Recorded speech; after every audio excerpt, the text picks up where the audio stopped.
Bismillahirrahmanirrahim. Assalamualaikum warahmatullahi wabarakatuh. Alhamdulillahirabbil alamin. Wa bihi nasta'inu ala umuri dunya waddin. Wassalatu wassalamu ala nabiyyina Muhammadin syarifil mursalin wa ala alihi wa ashabihi ajma'in. Asyhadu an la ilaha illallah wahdahu la syarikalah wa asyhadu anna Muhammadan abduhu wa rasuluh la nabiyya wa la rasula ba'dah. Alhamdulillah, kita bersyukur kepada Allah Subhanahu wa taala atas limpahan rahmat, nikmat dan karunia-Nya kepada kita, sehingga pada malam hari ini kita masih diizinkan untuk bisa mengikuti dan melanjutkan kegiatan kita yang semoga diberkahi oleh Allah Subhanahu wa taala, yaitu kajian hadis Arba'in An-Nawawi. Semoga apa yang kita lakukan, apa yang kita laksanakan dalam kajian ini menjadi bagian dari aktivitas menempuh jalan mencari ilmu yang endingnya memudahkan kita menuju surganya Allah Subhanahu wa taala. Amin ya rabbal alamin. Nabi sallallahu alaihi wasallam bersabda, "Man salaka tariqan yaltamisu fihi 'ilman, sahalallahu lahu bihi tariqan ilal jannah." Siapa yang menempuh jalan untuk mencari ilmu, niscaya Allah akan memudahkan baginya jalan menuju surga. Salawat dan salam semoga tercurah kepada Nabi kita, Nabi Muhammad Sallallahu Alaihi Wasallam. Semoga kita Allah berikan anugerah menjadi pengikut beliau yang istiqomah, berpegang teguh dengan sunnah-sunnah beliau hingga ajal menjemput kita. Amin ya rabbal alamin. Hadirin wal hadirat rahimakumullah. Pembahasan kita pada malam hari ini insyaallah memasuki hadis yang ke-20. An Abi Mas'udin Uqbah bin Amr Al-Ansari Al-Badri radhiyallahu anhu, qala Rasulullah sallallahu alaihi wasallam, inna mimma adrakan nasu min kalamin nubuwwatil ula idza lam tastahyi fasna ma syi'ta. Rawahu Al-Bukhari. An Abi Mas'ud, dari Abu Mas'ud Uqbah bin Amr Al-Ansari Al-Badri. Uqbah bin Amr Al-Ansari, salah seorang sahabat Nabi yang berasal dari kaum Ansar Al-Badri, termasuk pejuang Badar. Radhiyallahu anhu, semoga Allah meridhoinya. Qala Rasulullah sallallahu alaihi wasallam. Qala Rasulullah sallallahu alaihi wasallam. Dia berkata, Rasulullah sallallahu alaihi wasallam bersabda, inna mimma adrakan nasu min kalamin nubuwatil ula. Inna, sesungguhnya, mimma, di antara hal yang adrakan nasu, mendapatinya annas, manusia, min kalamin nubuwatil ula, di antara perkataan kenabian yang terdahulu, idza lam tastahyi fasna ma syi'ta. Jika engkau tidak malu, maka berbuatlah sekehendak hatimu. Rawahu Al-Bukhari. Hadisnya diriwayatkan oleh Al-Imam Al-Bukhari rahimahullahu ta'ala rahmatan wasi'ah. Al-Imam An-Nawawi seperti biasa ketika mencantumkan sebuah hadis dalam kitab Al-Arba'in ini, maka beliau menilai bahwasanya hadis tersebut memiliki makna yang luas, memiliki kandungan nilai yang dalam, yang mana kalau ditarik simpul-simpulnya ternyata hadis tersebut adalah menunjukkan pokok dari ajaran Islam. Isi hadisnya merupakan menunjukkan pokok dari ajaran Islam itu sendiri. Hadis ini berbicara tentang sebuah sifat atau sebuah akhlak di antara akhlak-akhlak Islam, dan ini bisa dijadikan sebagai salah satu pokok akhlak dalam Islam, yaitu khuluqul haya, yaitu akhlak namanya al-haya. Al-haya secara simpel atau secara sederhana diartikan dengan rasa malu. Namun nanti akan ada pertanyaan, ya, apakah al-haya ini bisa diartikan 100% dengan kata malu yang kita pahami sebagai seorang Indonesia? Nah, nanti melalui kajian ini kita akan bisa memahami, ya, ternyata al-haya ini memiliki beberapa karakteristik. Sifat malu yang dijadikan poin dari hadis ini ternyata memiliki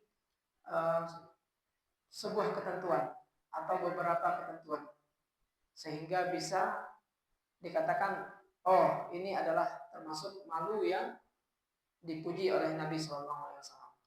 Ya. Karena di beberapa kosakata bahasa Arab ada sebagian yang mengalami penyempitan makna. Penyempitan makna itu artinya makna aslinya lebih luas, tapi ketika diterjemahkan ke bahasa Indonesia menjadi lebih sempit. Seperti hadis tentang ad-dinun nasihah, agama adalah nasihat.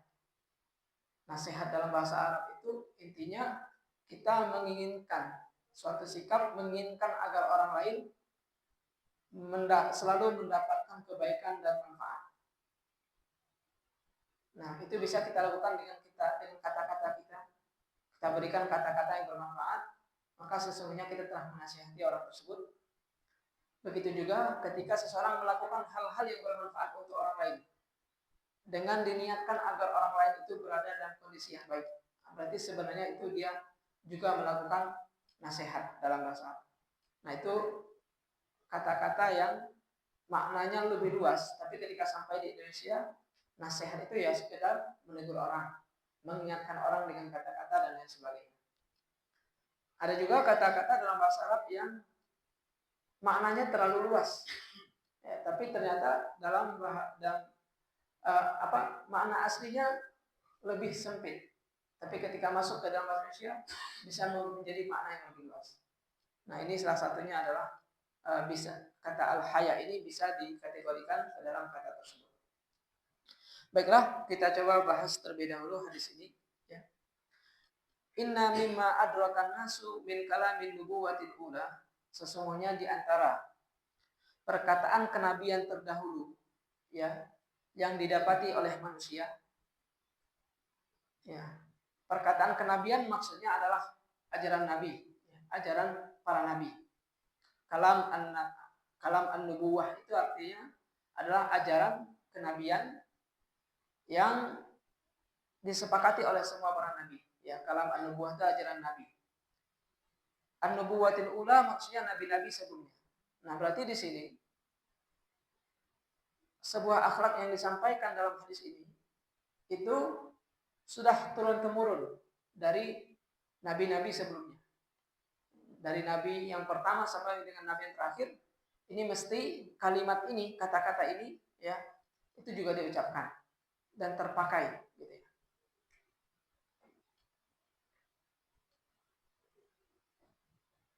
Kenapa ada isyarat bahwasanya disebutkan hal ini termasuk perkataan atau ajaran nabi-nabi sebelumnya? Ya, ini pertanda bahwasanya apa yang akan disampaikan ini memiliki kedudukan yang luar biasa. Kenapa seperti itu? mulai dari awal manusia diciptakan sampai dengan hari ini, ketentuan ini tidak berubah. Sedangkan di antara ajaran para nabi terdahulu, ada yang di antaranya itu hanya berlaku pada zaman tertentu. Kemudian datang nabi setelahnya, itu akan dihapuskan. Karena sudah tidak cocok lagi dengan zaman nabi setelahnya. Nah, ini yang dinamakan dengan, kalau dalam kitab fikih namanya, atau kitab usul fikih namanya, syar'un man qablana. Syariat ya kaum sebelum kita. Nah, dan itu dibahas. Apakah boleh kita mengamalkan ajaran atau syariat nabi-nabi sebelum kita? Para ulama membagi hukumnya menjadi 3. Ya. Yang pertama, hukumnya boleh jika syariat di zaman nabi tersebut diteruskan di zaman nabi kita. Artinya dulu ada perintah menegakkan salat, hari ini ada perintah menegakkan salat. Berarti kan syariatnya sama dan berlanjut. Ada juga yang syariatnya itu dihapus. Dulu ada, tapi sekarang tidak ada. Seperti contoh di zaman Nabi Musa alaihissalam, salah satu taubat dari kesyirikan itu dengan cara faqtulu anfusakum. Ya, bunuhlah diri kalian. Bertaubat dari kesyirikan itu waktu itu, ya, karena mereka menyembah patung sapi adalah dengan membunuh dirinya masing-masing. Nah, sekarang tidak ada peraturan bertaubat dengan cara bunuh diri, tidak ada. Nah, itu termasuk bagian yang sudah dihapuskan. Ya. Dan ada di antara syariat sebelum Nabi Muhammad SAW itu yang tidak disebutkan apakah dilanjutkan atau dilarang. Ya. Apakah jadi sifatnya hanya kabar, apakah dibenarkan atau tidak dibenarkan. Maka sikap kita adalah kita tidak tidak menilai, tidak mengiyakannya, ya, tidak mengiyakannya dan tidak pula mendustakannya. Nah, termasuk yang biasanya yang sering merubah-rubah itu adalah orang Yahudi. Dan dalam Al-Quran ada sebuah cerita tentang Nabi Daud alaihissalam yang mana ketika itu beliau sedang beribadah di dalam tempat ibadah yang tertutup. Kemudian ada 2 orang, Allah mengutus ya malaikat di dalam bentuk manusia. Kemudian orang ini masuk ke ruangan ibadahnya beliau. Kita bayangkan kalau kita punya rumah kita itu terbuka bagian atasnya, terus tiba-tiba ada orang yang manjat masuk ke dalam pekarangan kita, pasti kita akan kaget. Nah, ketika itu Nabi Daud terkaget. Nah, kemudian 2 orang yang datang ini ternyata mengatakan, tidak usah khawatir, sebenarnya kami ingin melaporkan sebuah kasus. Jadi Nabi Daud itu dulu alaihissalam juga seorang qadhi, seorang hakim, pemutus hukum. Kemudian 2 orang tadi yang memanjat pagarnya itu kemudian menemui Nabi Daud dan mengatakan, inna hadza akhi lahu tis'un wa tis'una na'jah. Ini saudara saya, dia punya 99 ekor kambing. Waliya na'jatun wahidah, dan aku memiliki 1 ekor kambing. Nah, kemudian yang 99 itu mengatakan dia pengen agar yang satunya tadi itu dikasihkan ke dia agar menjadi 100. Ya. Kemudian tanpa mendengarkan, ya. Kemudian Nabi Daud alaihissalam mengatakan, qala laqad dhalamaka bi su'ali na'jatika ila ni'aji. Nabi Daud langsung memutuskan, oh berarti saudara kamu tadi yang punya kambing 99 itu ya telah berbuat zalim karena mengambil yang bukan haknya. Namun kemudian Nabi Daud itu tersadar, ternyata itu adalah malaikat yang diutus oleh Allah SWT, dan intinya ingin menegur Nabi Daud alaihissalam. Karena Nabi Daud melakukan beberapa hal, di antaranya beliau adalah seorang hakim, ya. Namun ketika itu orang sulit menemui beliau untuk meminta perkara. Ya. Beliau lebih mendahulukan untuk beribadah. Jadi konteksnya ketika itu ya, mendahulukan untuk beribadah. Makanya seorang pemimpin sebenarnya ya ketika melaksanakan ibadah sunnah itu dilihat apakah dia sedang dibutuhkan oleh rakyatnya, maka dia tidak boleh sibuk dengan ibadah sunnah kemudian meninggalkan rakyatnya. Mengurusi rakyat hukumnya wajib, melaksanakan ibadah sunnah hukumnya sunnah. Nah, ketika ada urusan untuk mengurusi rakyat, tidak boleh seorang pemimpin itu dia menyibukkan dirinya dengan ya urusan ibadah yang sunnah. Nah, intinya kisah Nabi Daud tersebut Allah ingin mengingatkan bahwasanya agar Nabi Daud lebih uh, lebih adil lagi, ya. Karena beliau ternyata membuat jarak mendahulukan ibadah, ya. Kemudian yang kedua, Nabi Daud ketika salah seorang melapor, Nabi Daud langsung memutuskan. Padahal dalam urusan peradilan tidak boleh memutuskan suatu hukuman kecuali setelah mendengar pihak yang kedua. Namun ternyata orang Yahudi membuat cerita yang tidak berdasar. Ya. Ceritanya adalah mengatakan bahwasanya Nabi Daud itu memiliki istri 99. Kemudian salah seorang panglimanya itu memiliki seorang istri yang cantik. Dan Nabi Daud menginginkan, ya, istri panglima tersebut. Nah, Nabi Daud kemudian mengirimkan panglima tadi untuk berperang. Nanti ketika dia meninggal, istrinya akan dinikahi. Nah, itu adalah cerita yang diriwayatkan oleh orang Yahudi ke kita. Nah, yang seperti ini tidak bisa kita benarkan. Karena tidak mungkin seorang orang yang manusia saja, ya, orang yang soleh saja mungkin akan berpikir untuk melakukan itu. Apalagi itu adalah seorang nabi. Padahal, ya, jadi sebagian orang, ya, mengatakan bahwasanya ayat tadi itu ada kaitannya dengan yang panglima berusaha. Padahal itu tidak ada kaitannya sama sekali. Itu hanya persoalan Nabi Daud yang mana beliau saat itu pada momen itu mendahulukan ibadah, ya, sehingga, ya, kan beliau seorang raja, membuat ada jarak antara dia dengan masyarakatnya. Sehingga ada tiga hal waktu itu yang menjadi masalah. Pertama, orang susah meminta keadilan. Kedua, karena dua orang ini manjat. Kalau seandainya manjat pagar, jatuh, meninggal, itu kan akan membahayakan. Ketiga, di saat itu tidak sempat, ya, mendengarkan perkataan lawan bicaranya, ya. Nah, maka fastaghfara rabbahu wa kharra raki'an. Kemudian Nabi Daud pun beristighfar dan, ya, sujud kepada Allah Subhanahu wa taala. Ala kulli hal, para nabi adalah orang yang maksum. Para nabi telah terjaga oleh Allah dari berbagai kesalahan-kesalahan. Nah, itu syariat sebelum kita. Dan itu tidak bisa kita benarkan.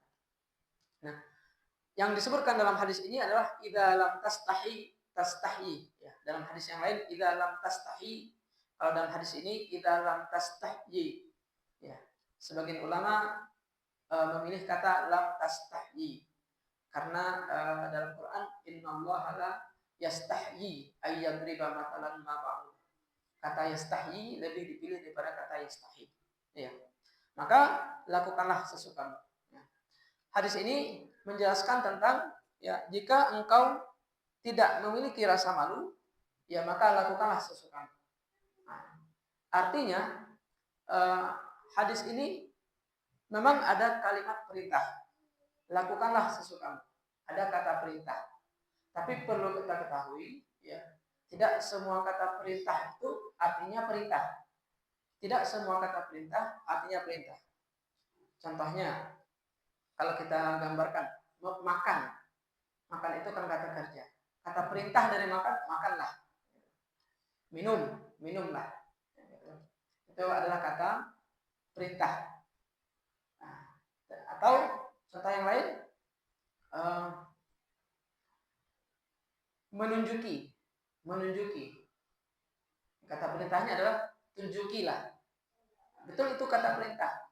Tapi ketika seseorang mengatakan ihdinas siratal mustaqim, tunjukilah kami jalan yang lurus, apakah kata perintah ini berarti memerintah Allah untuk menunjuki jalan yang lurus? Jawabannya tidak. Ya, jadi sekali lagi, tidak semua kata perintah itu mesti bermakna perintah. Ya, di antara kata perintah itu memang ada yang bentuknya perintah. Ketika Allah berfirman wa aqimus shalah, dan tegakkan sholat, itu kata perintah dan sekaligus sebagai perintah untuk hamba-hambanya. Nah, ada kata perintah, ya, tapi kata perintah ini diucapkan oleh yang derajatnya rendah kepada yang derajatnya tinggi. Contohnya manusia kepada Allah SWT. Ihdina, tunjukilah kami. Ya, kabulkanlah doa kami. Itu kan kata perintah semua. Kata perintah tapi tidak memerintah. Kata perintah tapi dalam rangka untuk meminta. Nah, maka di sebagian kata perintah itu ada juga yang artinya mengancam. Nah, maka ulama mengatakan idza lam tastahyi, ya, jika engkau tidak malu, fasna ma syi'ta, lakukanlah sesukamu. Nah, bukan artinya yaudah bagi orang-orang yang tidak punya rasa malu silahkan melakukan apapun. Halal mencuri asalkan tidak malu mencuri. Bukan seperti itu. Halal meninggalkan sholat, ya, selama tidak malu meninggalkan sholat. Nah, nanti bisa disalahpahami. Nah, kalimat fasna ma syi'ta artinya adalah kalimat ancaman, ya. Kalimat ancaman sama seperti seseorang yang berkata kepada anaknya disuruh istirahat, nggak juga istirahat, misalnya, yaudah main aja di luar. Itu kan bukan kata perintah, tapi ungkapan ancaman sebenarnya.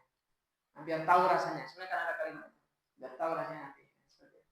Nah, maka idza lam tastahyi fasna ma syi'ta, jika engkau tidak memiliki rasa malu, maka fasna ma syi'ta, ya, maka lakukanlah sesukamu. Seakan-akan kalimat ini, jika kita sudah tidak memiliki rasa malu, kita akan terdorong untuk melakukan segala sesuatu suka-sukanya kita. Dan kita sudah tidak lagi memandang apakah hal tersebut baik atau buruk, apakah hal tersebut akan menjaga kehormatan kita atau mencederai kehormatan kita. Nah, jadi rasa malu itu kalau berarti lawannya adalah berarti idza tastahi lam tasna ma syi'ta. Nah, jadi lawannya atau kebalikannya adalah maka jika engkau memiliki rasa malu, sudah dipastikan engkau tidak akan melakukan sesuatu sesuka. Pasti ada filternya. Pasti ada pertimbangannya. Oh, ini akan merendahkan diri saya nggak akan melakukan. Ya. Maka ternyata ya al-haya itu adalah ya bisa membuat seseorang menjaga sikapnya, bisa menjaga moralitas seseorang, bisa membuat seseorang menjaga norma-norma nilai-nilai yang ada di sekitar. Ya. Orang yang punya malu, dia akan tahu kapan dia melakukan sesuatu dan kapan untuk tidak melakukan sesuatu. Ya. Maka al-haya kata Nabi SAW, ya, di dalam hadis yang lain disebutkan, ya, innal haya syu'batun minal iman.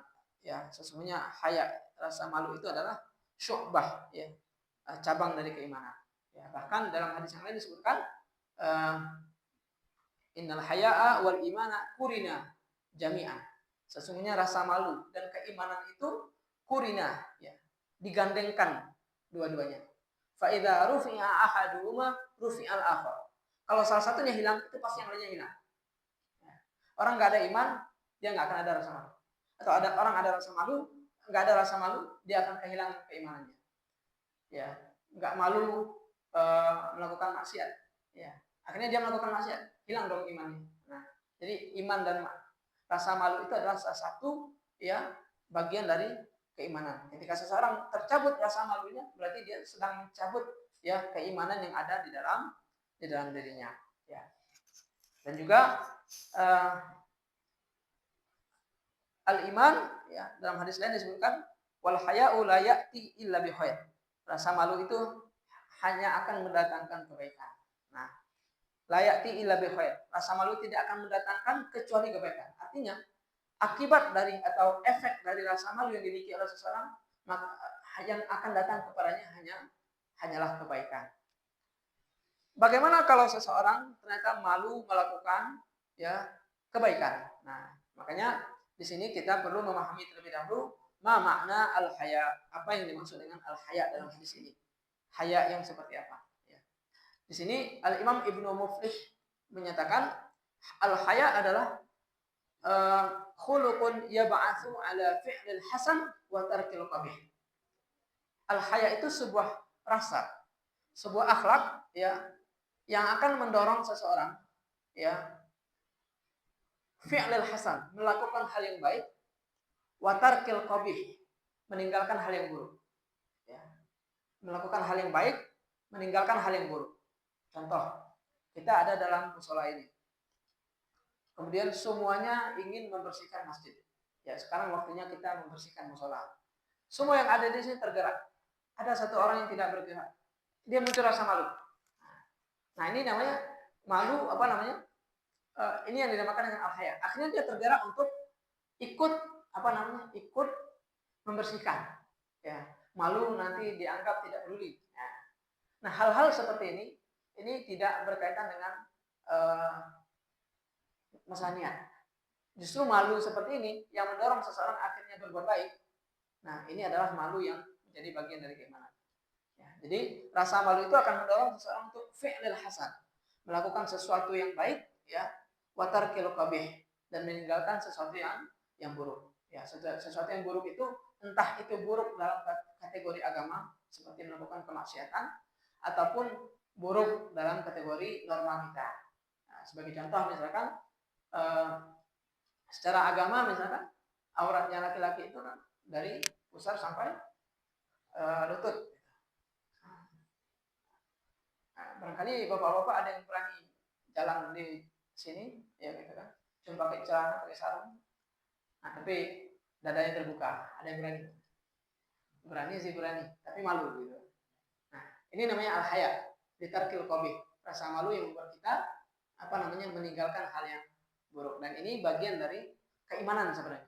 Ya, meskipun itu berkaitan dengan Allah. Atau seperti contoh yang lain, buang angin, buang di hadapan orang, ya kan pasti kita malu ya. Kalau sendiri enggak. Sebenarnya buang angin apa hukumnya? Buang angin hukumnya? Ya, boleh saja, gitu kan. Boleh saja. Nah, tapi karena ada seseorang memiliki rasa malu, dia pasti akan berpikir untuk buang angin di depan, di majelis misalnya. Atau kemudian menjulurkan kaki misalkan. Sebagian orang ada yang misalkan malu gitu kan, menjulurkan kaki. Nah, itu rasa malu yang rasa malu seperti inilah. Rasa malu yang merupakan bagian dari keimanan adalah rasa malu yang membuat seseorang terdorong untuk melakukan kebaikan atau terdorong untuk meninggalkan keburukan. Atau bahasa kitanya, rasa malu yang mencegah seseorang ya tidak mengerjakan kebaikan atau mencegah seseorang untuk melakukan suatu keburukan. Hampir sama. Nah, Al-Imam An-Nawawi juga sama mengatakan khulqun yab'atsu ala tarkil qabih. Jadi sebuah akhlak, sebuah rasa yang membuat seseorang terdorong untuk meninggalkan hal-hal yang qabih, hal-hal yang jelek, hal-hal yang menghinakan dirinya. Wa yamna'u min at-taqsir fi haqqi dzil haqq. Dan mencegah seseorang mengurang-urangi hak orang lain atau tidak baik dalam menyelesaikan sesuatu. Nah, itu juga termasuk rasa malu yang bagus. Kalau bahasa kita contohnya, apabila ada seorang guru, dia mengajar di kelas, kemudian guru itu mengajar ternyata tidak persiapan. Nah, dia malu ketahuan oleh kepala sekolah misalnya. Nah, ini malu ini termasuk bagian dari keimanan. Akhirnya malunya itu mendorong dia untuk mempersiapkan pelajarannya dengan baik. Nah, itu termasuk bagian dari rasa malu yang dipuji. Ya. Maka jadi rasa malu adalah sifat terpuji yang mendorong seseorang untuk menjauhi hal-hal yang buruk atau tidak pantas, baik di mata manusia maupun di mata Allah. Nah, ketika seseorang memiliki ini, maka dia akan berpikir, ini pantas enggak di mata Allah? Ini pantas enggak di mata manusia? Nah, sehingga dia memiliki filter. Al-haya itu membuat filter, ya, sehingga dia hanya melakukan hal-hal yang baik dan meninggalkan hal-hal yang buruk. Ya. Nah, ini yang dimaksud dengan al-haya. Baik. Makanya Nabi SAW mengatakan, innal haya'a la ya'ti illa bi khair. Sesungguhnya rasa malu itu tidak akan mendatangkan kecuali kebaikan. Ya. Adapun apabila rasa malu tersebut membuat seseorang bagaimana kalau seseorang dia malu untuk melakukan untuk mengerjakan suatu kebaikan. Dia tahu itu baik, tapi malu dilihat oleh orang lain. Maka ini tidak bisa dikatakan dengan al-haya. Ya. Karena al-haya itu justru ketika melihat kebaikan dia terdorong untuk melakukan. Ya. Maka al-haya kalau dilihat dengan bahasa kita rasa malu itu dibagi menjadi dua. Ada yang dianggap sebagai mahmudah, yang dinilai sebagai rasa malu yang baik. Ya. Yang tadi ada yang madmumah. Madmumah itu artinya adalah sesuatu yang rasa malu yang tercela. Yang terjadi adalah kebalikannya. Gara-gara rasa malu, seseorang malah terdorong untuk terus-terusan melakukan maksiat. Sebagai contoh, di lingkungan kita, misalkan, ternyata teman-teman kita, komunitas kita, semuanya melakukan sebuah kemaksiatan, Tapi kita malu nggak mengikuti mereka, malu nanti takut kita dibilang alim, takut kita dibilang apa. Nah, rasa malu ini justru tidak betul. Nah, rasa malu ini malah mendorong orang agar tetap melakukan perbuatan maksiat. Ya. Atau misalkan rasa malu yang membuat seseorang tidak jadi berinfak. Kenapa? Malu dilihat orang. Mau berinfak tapi malu dilihat orang. Nah, itu sebenarnya menyebabkan seseorang bukanlah rasa malu. Bahkan ada kalanya seseorang mau menegur sebuah kemungkaran, akhirnya dia malu. Nah, itu bukan lagi malu. Malu yang membuat seseorang tercegah dari mencegah kemungkaran, maka sesungguhnya rasa malu tersebut adalah bukan rasa malu yang dikatakan oleh Nabi, tapi itu adalah ad-dha'fu wal mahanah. Itu namanya lemah. Seseorang yang lemah, seseorang yang penakut. Jadi berbeda antara rasa malu dengan rasa takut. Nah, kemudian rasa malu itu sendiri, para ulama yang menyebutkan bahwasanya rasa malu itu terbagi menjadi dua bagian dari sisi kedudukannya. Ada yang sifatnya itu adalah al-haya'ul fitri. Haya, rasa malu yang masih dalam kategori fitrah kita. Rasa malu yang berasal dari fitrah kita. Fitrah itu dari tabiat kita. Rasa malu yang tertanam dari dalam diri seseorang bahkan sejak dia lahir. Nah, ini namanya rasa malu yang fitri, yang fitrah, sesuai dengan fitrah. Sebagai contoh, kita malu, kita malu keluar tidak berpakaian. Nah, itu kan sesuatu hal yang alami. Siapapun itu. Bahkan kalau ada sebagian orang yang mungkin tidak punya agama sekalipun, mungkin dia akan berpikir kalau keluar tidak berpakaian. Atau contoh yang lain. Nah, namun rasa malu ini rasa malu yang paling minimal. Rasa malu yang merupakan fitrah kita. Pernah ada kejadian yang kita lihat ada orang dia terbiasa misalkan merokok, kemudian ketemu dengan komunitas yang tidak merokok. Kemudian ketika ketemu rokoknya disimpan. Nah, itu rasa malu. Nah, rasa malu ini termasuk rasa malu yang terpuji. Rasa malu yang terpuji. Nah, orang seperti itu jangan dikatakan antum nih gak ikhlas karena Allah. Karena pas aslinya gini. Padahal itu rasa malu yang membantu seseorang untuk melakukan ketaatan. Nah, maka ini yang dinamakan dengan al-haya al-fitri, yaitu rasa malu yang disebabkan yang sudah ada dalam diri seseorang, menyebabkan seseorang tidak mau melakukan hal-hal yang merendahkan dirinya. Nah, man istahya ikhtafa. Siapa yang malu, dia akan bersembunyi dari penglihatan orang. Wa man ikhtafa ittaqa. Siapa yang sembunyi, dia akan ittaqa, dia akan menjaga. Kemudian rasa malu yang kedua, inilah rasa malu yang